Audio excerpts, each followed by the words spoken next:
A few weeks ago, I shared with you guys the science behind chia seeds and weight loss, but today I actually want to share with you guys how you can use chia seeds for weight loss with 3 super simple recipes. Alright guys, if you're new to my channel and you don't know who I am, my name's Autumn and I'm a certified clinical nutritionist with my master's in nutrition human performance. On my channel, I'm typically talking about the science back and holistic methods that you can use in order to achieve your wellness dreams. So if you have a wellness goal in mind, make sure you subscribe. Okay, so a super important thing to remember when it comes to chia seeds and why it's become really popular lately as a weight loss tool is because of the really amazing ability to achieve satiety, or that sensation of feeling full and satisfied after your meal, by using chia seeds. Feeling full and satisfied after your meal is actually really important when it comes to weight loss. It makes it so that you're not snacking between your meals. You're not getting those spikes of insulin that shut off fat burning as a result, and therefore it's so much easier for your body to actually shift back into fat burning mechanisms. And with weight loss, one of the main goals is to allow the body to naturally tap into fat burning mechanisms. And by doing that, it's super important that insulin, the storing hormone, starts to naturally dip back down. And chia seeds help with all of this because it doesn't greatly stimulate insulin at all, and it helps to improve satiety so that you don't get those further spikes of insulin by snacking. Plus, it's just nice to not feel hungry. I mean, one of the biggest issues with a lot of weight loss programs in general is that they just rely on simply calorie restriction, which that brings into a whole host of issues. I've done multiple videos on this you can check out right here, but most people end up failing with this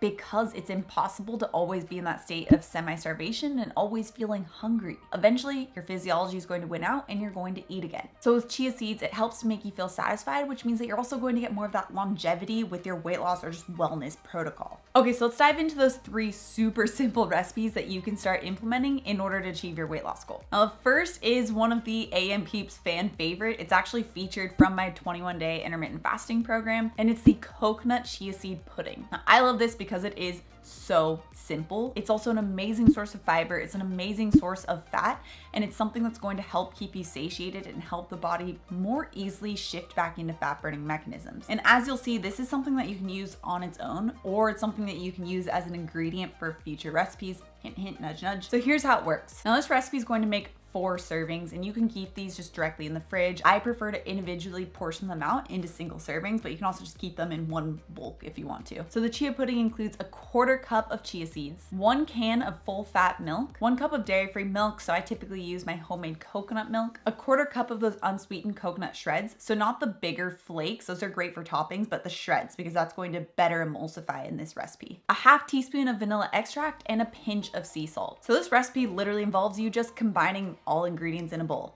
and that is it. But more specifically, you just combine all the ingredients, you whisk it to combine, and then you allow it to sit for about 30 minutes. One way that you can sort of speed up the process of allowing those chia seeds to actually puff up and make the pudding portion is by heating up the milk that you're using, and even the coconut milk if you want to. So by heating it up, it makes it so those chia seeds are going to puff up a lot faster. So it might take only about 5 minutes versus 30 minutes. And you'll see that I ended up adding in a little bit more chia seeds here, probably about another couple tablespoons up to a 1/4 cup. And I found that this can really fluctuate on how many chia seeds are needed for this recipe, or just depending on how you like your chia seed pudding. So if you like it a little bit thinner, or if you like it a little bit more thicker, more pudding-y. So if you like it a little bit more thicker, you can use a little bit more of the chia seeds, or if you like it thinner, then you can stick with the 1/4 cup. So I prefer using that brand of coconut milk that I just showed you guys for the canned coconut milk because it is just really natural. It just contains the coconut milk itself. It doesn't even have guar gum in it, which is a really common ingredient for a lot of coconut milks. I'll have that ingredient listed down below so you guys can check out how you can find it. Now this is great as a base for some type of lunch or breakfast if you add on various toppings to help increase that satiety. So adding in additional protein, adding in additional fats like nut butters or seeds or nuts, and then adding on a lower sugar fruit, so like berries, strawberries, blueberries, all of those are really great options. So you can have that on its own, but you can also add this as a fat and fiber component to your smoothies too. And this is something that I really like to do, especially if you find that you are a little bit more sensitive with your GI tract tract. Some people can experience bloating with chia seeds, so there's kind of two ways to go about this for how to diminish the bloating. First is by activating it first, and that's where you allow the chia seeds to puff up in some type of liquid as it does with the chia pudding. Or the second is to grind it in some type of coffee grinder before using. You can test out using both, but by having the chia seeds in this chia pudding already, it's already going to be activated, and therefore it's already going to be a little bit easier to break down. Which brings me to my second recipe, blueberry chia. Anyone else? Remember those? This blueberry chia pudding smoothie. Now this one's for like the cool Insta pictures that you can get with this smoothie recipe, but it also makes it so it's a smoothie recipe that you can physically eat rather than just sipping on. And this recipe is super simple and uses a good amount of chia seeds as well, because we are going to be using that coconut chia pudding as one of the ingredients. So this smoothie serves one, and it contains about 8 ounces of some type of nut milk. Again, I usually like to use coconut milk, my homemade coconut milk, or you can just use water. And for the protein component, I like to use 1 cup of full fat grass-fed Greek yogurt. But if it's a little bit easier for you, or if you prefer it, you can also use a protein powder. And for this recipe, I'd recommend either unflavored or a vanilla flavored. And depending on your hunger levels, the next ingredient will be 1 to 2 tablespoons of almond butter. So if you're feeling a little bit more hungry, or if you're really upping your exercise level, that's where you can up that almond butter as well. Then for the blueberry component, we're going to use a half a cup of frozen blueberries, and then a pinch of sea salt to help bring out that natural sweet flavor. Plus, sea salt is so important for literally every function in our body. We need it for nerve transmissions. We need it for ion balance. We need it for literally everything, and it's really